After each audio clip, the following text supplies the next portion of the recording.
శ్రీమాత్రే నమ. జయ గురు దత్తాత్రేయ నమ. ఈ వీడియోలో మనం డిసెంబర్ 5వ తారీఖున వక్రగమనంలో ఉన్నటువంటి గురుగ్రహం తిరిగి మిథున రాశిలో ప్రవేశిస్తూ అక్కడ మార్చి 11వ తారీఖు వరకు వక్రగమనంలో ఉండడం జరుగుతుంది. ఈ వక్రగమన ఫలితం మేషరాశి వారి మీద ఏ విధంగా ఉండబోతుంది అన్న విషయాన్ని మనం ఈ వీడియోలో పరిశీలిద్దాం. గురువు శుభగ్రహం.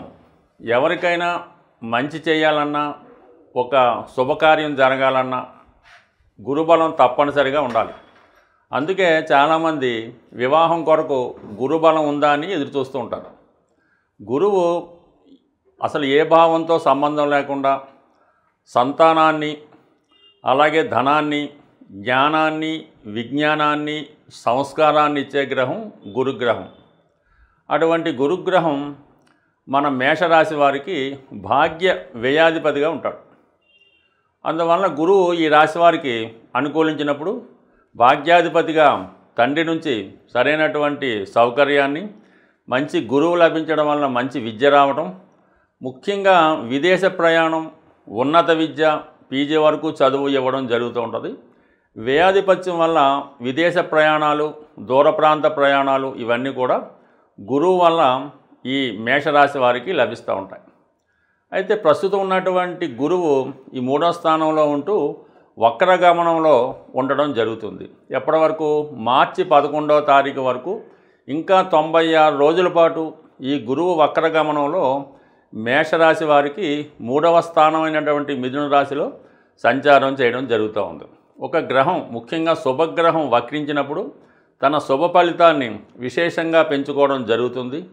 అలాగే ఈ వక్రగమనానికి కారణం ఏంటంటే, పూర్వజన్మలో మనం చేసుకున్నటువంటి మంచి ఫలితాలు కానీ, చెడు ఫలితాలు కానీ ఈ జన్మలో అనుభవించే విధంగా ఈ గురుగ్రహం మనకి అనుగ్రహించడం జరుగుతూ ఉంటుంది. ప్రస్తుతం గురువు వక్రించుండి 3వ స్థానంలో ఉండడం వల్ల అటు 2వ స్థానంలో ఉన్న ఫలితాన్ని కూడా మల్టిపుల్గా ఇవ్వడం జరుగుతూ ఉంటుంది. సో ఇప్పుడు ముఖ్యంగా ఈ మార్పు వల్ల మేషరాశి వారికి ప్రత్యేకంగా వచ్చేది ఏంటంటే, 3వ స్థానం మనకి ఏం చెప్తుందంటే, దగ్గర ప్రయాణాలు, అన్నదమ్ములు, మనలో ఉన్నటువంటి టాలెంటు, విజ్ఞానం ఇవన్నీ చెప్తూ ఉంటాయి. అంటే మనం చేసే ప్రయత్నం అవుతుందా అవదా అన్నది 3వ స్థానం బట్టి అవుతుంది. ఇప్పుడు గురువు 3వ స్థానంలోకి రావడం వల్ల జాతకులు ఎవరైతే కొత్త ప్రయత్నాలు ప్రారంభించినప్పుడు దైవబలం కలుగుతుంది. అలాగే 3లో ఉన్నటువంటి గురువు 9వ స్థానాన్ని వీక్షిస్తుంటాడు. అంటే ఏదన్నా విదేశ ప్రయాణం కానీ, పుణ్యక్షేత్రాలు దర్శించడం కానీ, దూరంగా ఉన్నటువంటి మీ తల్లిదండ్రులను కలుసుకోవడం కానీ, అలాగే మీ యొక్క సంతానాన్ని కలుసుకోవడం కానీ ఇది ఎక్కువగా ఉపయోగపడుతుంటుంది. అంటే సాధారణంగా గురుగ్రహం తన ఉన్న స్థానం కన్నా తను చూస్తున్న స్థానాల మీద ఎక్కువ ప్రభావాన్ని ఇవ్వడం జరుగుతూ ఉంటుంది. ఈ విధంగా మీరు గతంలో ఏమైనా విదేశ ప్రయత్నం కానీ, పుణ్యక్షేత్రాల దర్శనం కానీ అవి ఏమైనా అనుకోని వాయిదా పడి ఉంటే కంపల్సరీగా ప్రయత్నం చేయడం వల్ల మీకు ఆ ఫలితం దక్కుతూ ఉంటుంది.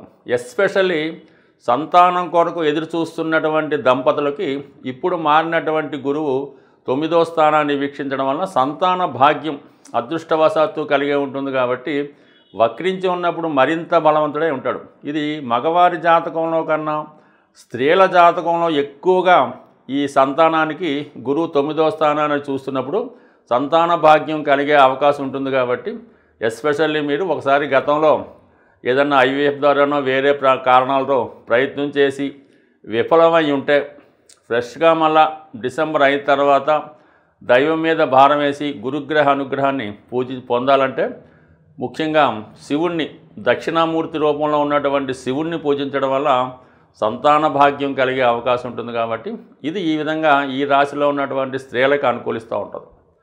అలాగే 3లో ఉన్నటువంటి గురువు 3, 5, 11 స్థానాల్ని యాక్టివేట్ చేయడం జరుగుతూ ఉంటుంది. అంటే ఒక విధంగా ప్రస్తుతం గురువు మనకి కామత్రికోణంలో వక్రగమనంలో ఉన్నాడు. అంటే మనకి కామత్రికోణం అంటే మన కోరికలు, యాంబిషన్స్. 3వ స్థానం ఉండడం వల్ల ప్రయాణాలు ఎక్కువగా చేస్తారు, కొత్త పరిచయాలు కలుగుతాయి, పెద్దవారిని కలుసుకుంటారు. అలాగే 7వ స్థానం అన్నది వివాహ స్థానం. అంటే గతంలో మీరు ఏదైనా వివాహ ప్రయత్నాలు చేసి మిస్ అయి ఉన్నా, భార్యాభర్తల మధ్య విభేదాలు ఉన్నా, ఎందుకంటే భార్య ఒక చోట, భర్త ఒక చోట ఉద్యోగం చేస్తున్నా ఈ సమయంలో తిరిగి ఒకచోట కలుసుకోవడం, వివాహ ప్రయత్నాలు ఫలించడం లాంటివి జరిగే అవకాశం ఉండదు. ఇక 11వ స్థానాన్ని వీక్షించడం వల్ల కొత్త పరిచయాలు ఏర్పడతాయి. అలాగే స్నేహితుల నుంచి లాభం కలుగుతుంది. అయితే రాహు అక్కడ 11వ స్థానంలో ఉండి గురుదృష్టి పడటం వల్ల విదేశ వ్యవహారాలు కలిసి వస్తాయి. పెద్ద మొత్తంలో మీరు ఏదన్నా రుణం కోసం ప్రయత్నం చేస్తున్నా, పెద్ద వెంచర్ లాంటివి వేద్దాం అనుకున్నా కంపల్సరీగా అవి మీకు సహకరించే అవకాశం ఉన్నది. బట్ ఏదైనా రాహు మీద గురువు దృష్టి ఒక విధంగా చిన్న చిన్న బలహీనతలు మీకు ఏమైనా ఉంటే, చిన్న చిన్న పరిచయాలు, ఎంటర్టైన్మెంట్ కార్యక్రమాలు, బలహీనతలు ఉంటే వాటి నుంచి 100% మీరు బయటపడే అవకాశం ఉన్నది. బట్ ఏదైనా గురుగ్రహం వక్రగమనంలో ఉన్నప్పుడు గతంలో చేసినటువంటి పొరపాట్లని సరిదిద్దుకునే అవకాశం ఇవ్వడం జరుగుతుంటుంది. ఇంకొకసారి ప్రతి విషయంలో కూడా గతంలో ప్రయత్నం చేసి ఓడిపోయి ఉంటే తిరిగి ఇంకొకసారి ప్రయత్నం చేయడం వల్ల అటు ఈ రాశి వారికి అనుకూలత ఏర్పడే ఉంది. అంటే వక్రగమనంలో ఉండడం వల్ల ఏంటంటే 2, 6, 10 స్థానాలు కూడా యాక్టివేట్ చేయడం వల్ల కామన్గా ఉద్యోగపరమైనటువంటి ఇబ్బందులు కూడా తొలగే అవకాశం ఉంటుంది. ఏదేమైనా మనం గ్రహం ఎంత అనుకూల స్థానంలో కొన్నా మనం చేసే ప్రయత్నం నిజాయితీగా ఉన్నప్పుడు గ్రహాలన్నీ అనుకూలిస్తాయి. మనం చేసే ప్రయత్నం వక్రగమనంగానో, వేరే దృష్టితోనో, అన్యాయంగానో, అక్రమంగానో ఉన్నప్పుడు తిరిగి మనకి ఎఫెక్ట్ పెట్టడం కూడా జరుగుతుంటుంది. ఈ విషయాన్ని ఖచ్చితంగా జాతకుడు గమనించుకోవాల్సి ఉంటుంది. ప్రస్తుతం ఈ గురు వక్రగమనంలో ఉన్నప్పుడు తన శుభ ఫలితాలు మరింత ఎక్కువ ఇవ్వడం జరుగుతూ ఉంటుంది. అయితే ఏదైనా మనం ఒక గ్రహాన్ని ప్రసన్నం చేసుకున్నప్పుడే ఆ గ్రహం మనకి మంచి ఫలితాలు ఇవ్వడం జరుగుతూ ఉంటుంది. అయితే గురువు అనుగ్రహం పొందాలంటే కంపల్సరీగా ఆ వ్యక్తి చాలా ప్యూరిఫైగా ఉండాలన్నమాట. మనసులో ఎటువంటి చెడు ఆలోచన లేకుండా చాలా శుభ్రంగా అతను ఉండవలసి ఉంటుంది. అంటే శరీర శుభ్రతే కాకుండా మానసికంగా, ఆలోచనాపరంగా అన్ని విధాలుగా అతను ప్యూరిఫైగా ఉన్నప్పుడు ఆ భగవంతుని అనుగ్రహం ఆటోమేటిక్గా లభిస్తూ ఉంటుంది.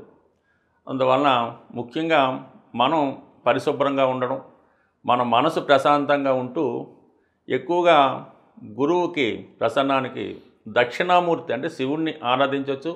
అవకాశం ఉన్నవాళ్ళు దక్షిణామూర్తి యొక్క క్షేత్రాన్ని దర్శించడం వల్ల గురుగ్రహ అనుగ్రహాన్ని పొందవచ్చు. లేదంటే దత్తపీఠం, దత్త క్షేత్రాలు, దత్తాత్రేయుడు, సాయిబాబా వారు, రాఘవేంద్ర స్వామి, లేదంటే మీకు విద్య నేర్పిన గురువు, ఇవన్నీ కాదు మీ తల్లిదండ్రులు, వీళ్ళంతా కూడా గురువు దైవంతో సమానం. కాబట్టి వారికి సేవించడం వల్ల, వారిని బాగా చూసుకోవడం వల్ల గురుగ్రహ అనుగ్రహం సంపాదించడం జరుగుతూ ఉంటుంది.